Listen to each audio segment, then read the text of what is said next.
imposible ka sa Diyos ang magsinungaling. Hindi ang ibig sabihin nun, hindi kayang gawin ng Diyos yun. Ang pinag-uusapan daw, katangian ng Diyos. Oo. Hindi siya sinungaling. Kung gusto niyang gawin yun, kaya niya. Ang lahat ng bagay kaya niyang gawin Makapangyarihan po. Akin na ang buong sanlibutan.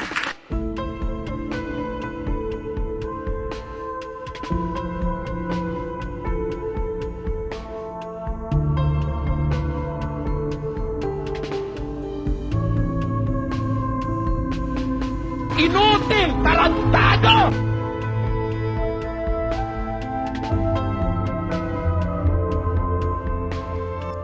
Na under sa domination ni Satanas. Take notice, I'm here already. Ako po si Gabon. At ito ang Factbusters! Sa puntong ito ng ating programa, kung hindi ka pa nakasubscribe, pakiclick po ng subscribe button at ang notification bell para updated po tayo sa ating mga susunod na videos. Kaya, let's go at simulan na natin!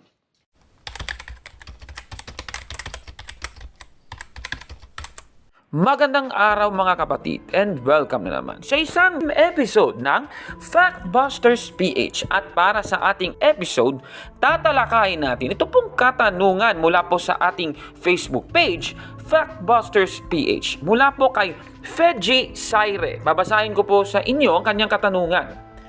Hi, magandang hapon bro. Tanong ko bro, totoo ba talaga na hindi kawalan sa Diyos ang pagsinungaling bro? Saan ito sa Biblia? Sinabi kasi ito ng isang ministro ng Iglesia ni Cristo, bro. Salamat po bro. Si Feji Saire po ito ng Karumatan, Lanao del Norte. Marami pong salamat kay Feji Saire sa napakaganda mong katanungan. At eto po, nag-send po siya ng isang larawan. Babasahin ko po sa inyo ito mula po kay Luis Asirit. Pumapatay ang Diyos. Magsinungaling pa ba hindi niya magagawa? Hindi kabawasan sa kanya kung magsinungaling siya. Aba, hindi raw kabawasan sa Panginoong Diyos kung magsinungaling ang Diyos? Nako Ito panoorin natin ang video na ito mula po sa isang episode ng Ang Tamang Daan. Panoorin niyo po ito. Nangangatwiran kasi si Eliseo Soriano imposible ka sa Diyos ang magsinungaling. Hindi ang ibig sabihin nun, hindi kayang gawin ng Diyos yun. Ang pinag-uusapan daw, katangian ng Diyos. Oo. Hindi siya sinungaling. Kung gusto niyang gawin yun, kaya niya ang lahat ng bagay. Kung gusto niyang gawin yun, kaya niya ang lahat ng bagay. Kung gusto niyang gawin yun, kaya niya ang lahat ng bagay. Aba, grabe naman talaga itong ministrong ito, Grabe. Ang lupit. Nako. Sabi niya daw, wala raw imposible sa Diyos, kaya pwede raw siyang magsinungaling. Kaya niyang magsinungaling. Aba, alam niyo kasi, alam ko na yung mga style na yan, Halimbawa, ito pong nakasulat sa Lucas 1:37. Babasahin natin. Sapagkat walang anumang bagay na hindi kayang gawin ng Diyos. Nako, kagaya nga ng ministrong ito, sinasabi niya na kaya po ng Diyos ang lahat. Wala pong imposible sa Kanya. Kaya kaya niyang magsinungaling. Grabe.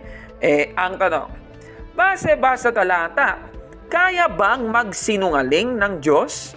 Tama ba ang pahayag na ito ni Luis Asirit na ito? Aba, hindi raw kabawasan sa Kanya kung magsinungaling siya. Aba, kita ninyo, ang Diyos daw kaya niyang magsinungaling. Tingnan natin. Base sa talata, kaya bang magsinungaling ng Diyos? Titingnan natin una. Babasahin natin sa Bilang Kapitulo 23, versikulo 19. Ganito pong ating mababasa dito. Ang Diyos ay hindi tao na magsisinungaling, di anak ng tao na magsisisi. Sinabi ba niya at hindi niya gagawin? O sinalita ba niya at hindi niya isasagawa? Sabi dito, ang Diyos ay hindi tao na magsisinungaling. So, tama. Ang Panginoong Diyos po ay hindi talaga nagsisinungaling. Personality po ng Diyos, ayon nga sa ministro kanina ng Iglesia ni Cristo, na hindi po siya magsisinungaling. Base dito, ang Diyos hindi talaga nagsisinungaling. Tama naman. Okay. Punta naman tayo sa isang talata sa Biblia. Sa Awit, Kapitulo 111, versikulo 160. Ganito po ang ating mababasa.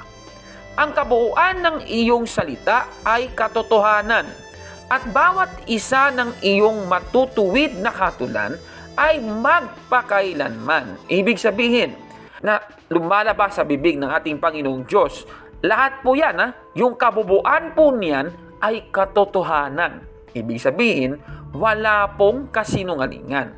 At lahat po ay katotohanan lamang.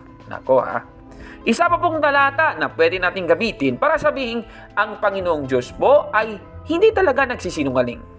Babasahin natin sa Hebreo Kapitulo 6, versikulo 18 hanggang 19.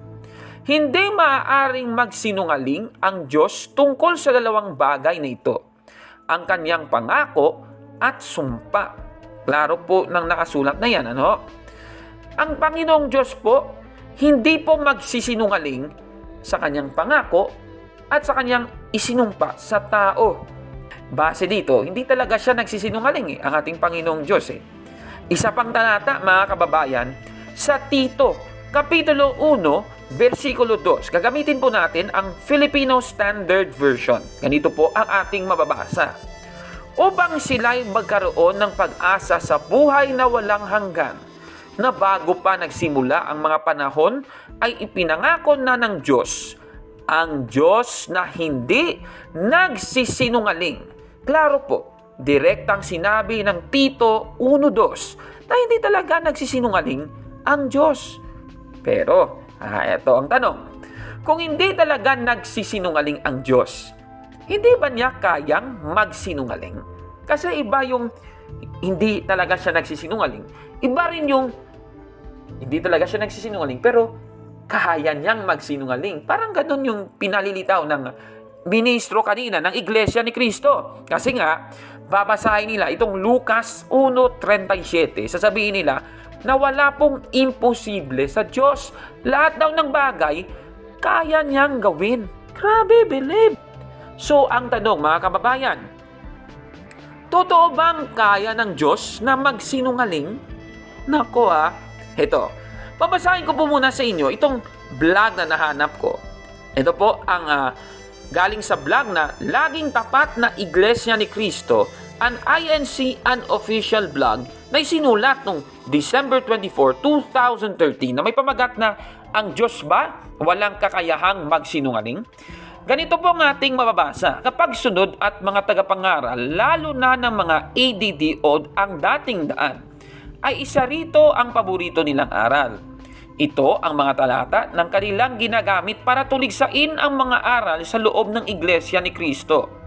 Babasahin natin. Tapos kinote po niya, Tito 1:2. Nabasa na natin kanina yan. Ito agad ang pumasok sa isip nila na di daw talaga magagawa ng Diyos ang bagay na yan. Ating suriin kung wala ba talagang kakayahan ang Diyos, itanong natin, ano ba ang katangian ng isang Diyos? Tapos nag-quote po sila, Genesis 35:11. At sinabi sa kanya ng Diyos, ako ang Diyos na makapangyarihan sa lahat. Isang makapangyarihan sa lahat, nangangahulugan na wala ngang nakakahigit. Ang lahat kaya ng bagay kaya ng Diyos? Maimposible ba?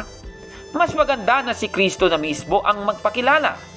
Tapos nag-quote po sila, Mateo 19:26. Babasahin ko po. Tiningnan sila ni Jesus at sinabi, hindi ito magagawa ng tao, ngunit magagawa ng Diyos ang lahat ng bagay. Lucas 1:37. Nag-quote din sila niyan. Malinaw naman pala. Hayag na hayag ang katotohanan, walang bagay na imposible. Lahat ng bagay kayang gawin ng Diyos. Grabe!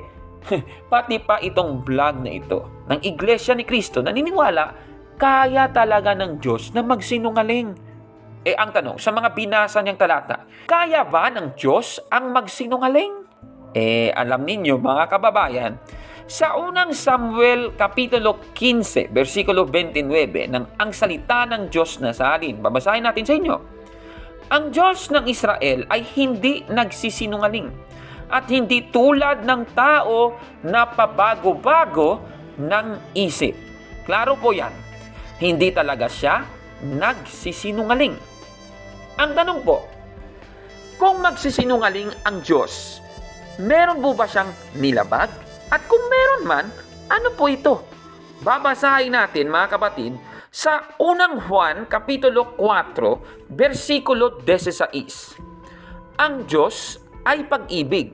At ang nabubuhay ng may pag-ibig ay nananatili sa Diyos at nananatili rin sa Kanya ang Diyos. Okay, so base dito, ang Diyos ay pag-ibig.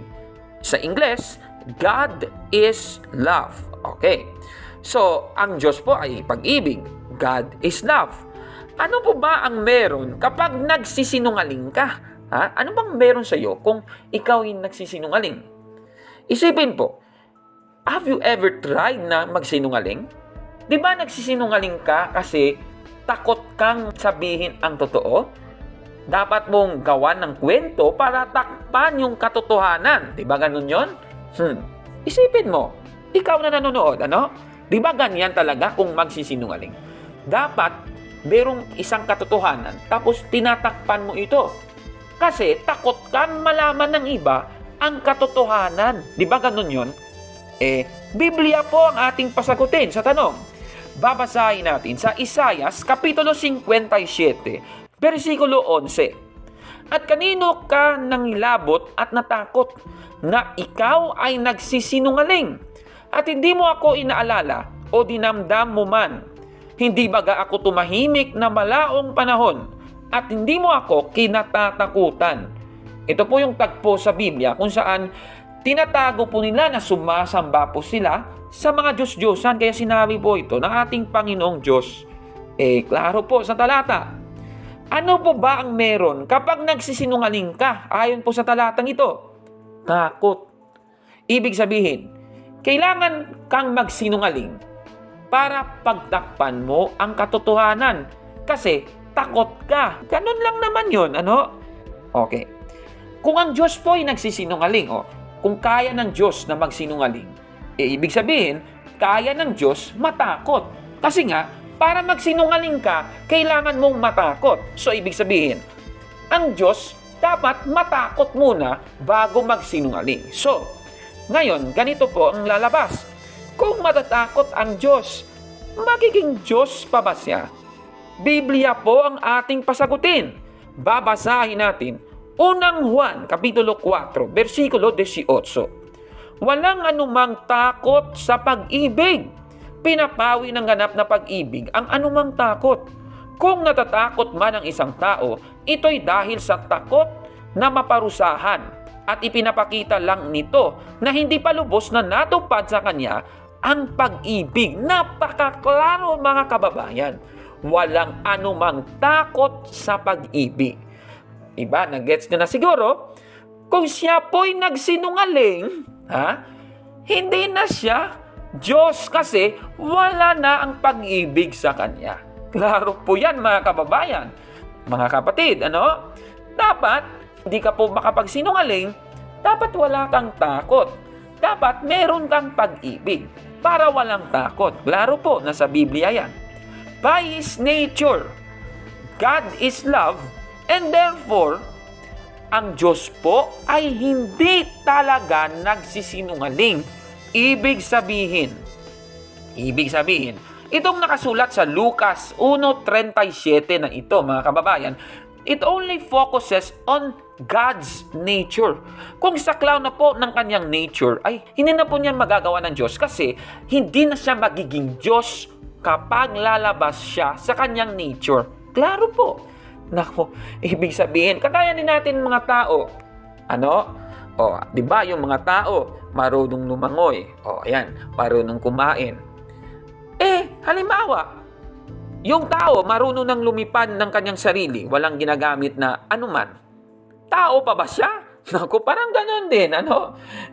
Grabe yung analysis na yan.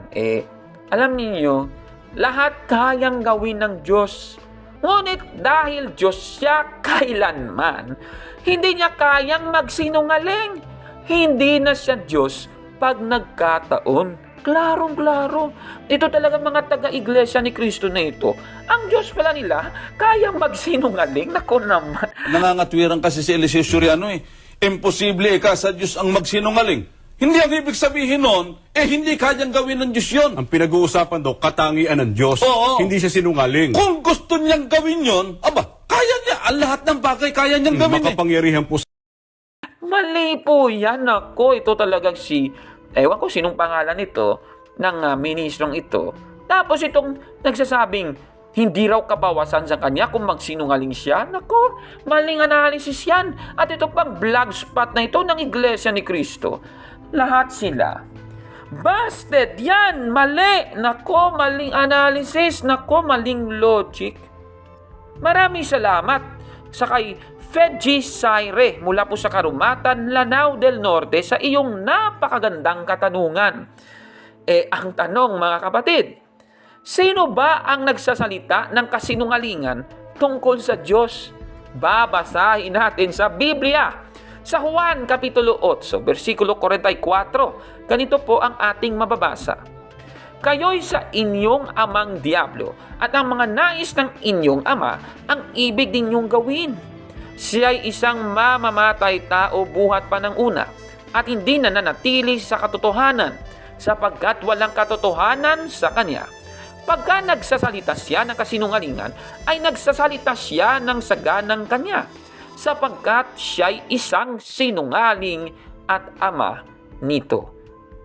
Kasi kaya raw ng Diyos ng Iglesia ni Kristo na magsinungaling. Ano mang lalabas? Nako, delikado yan. Ano kayang masasabi mo sa pananaw na ito ng mga miyembro at mga ministro ng Iglesia ni Kristo na ito? Comment down below mga kapatid, ano? At kung like mo ang video na ito, smash ang like button at mag-subscribe na sa ating channel, Factbusters PH. Kaya, huwag maniwala sa sabi-sabi. I-check muna kung fact nga talaga. Hanggang sa susunod na episode, ako si Kaburnok at ito ang Factbusters. Mga kapatid, magandang araw po at kapayapaan ay maghari sa ating isipan at sa ating puso. At follow and subscribe, Factbuster PH at The Beloved Catholic sa Facebook page ni Kaburnok. At abangan nyo si Kaburnok, no? Dahil marami siyang i-reveal na mga maling aral at matutuhanan natin ang katotohanan. Dahil ang katotohanan ay magbigay sa atin ng tunay na kalayaan. God bless!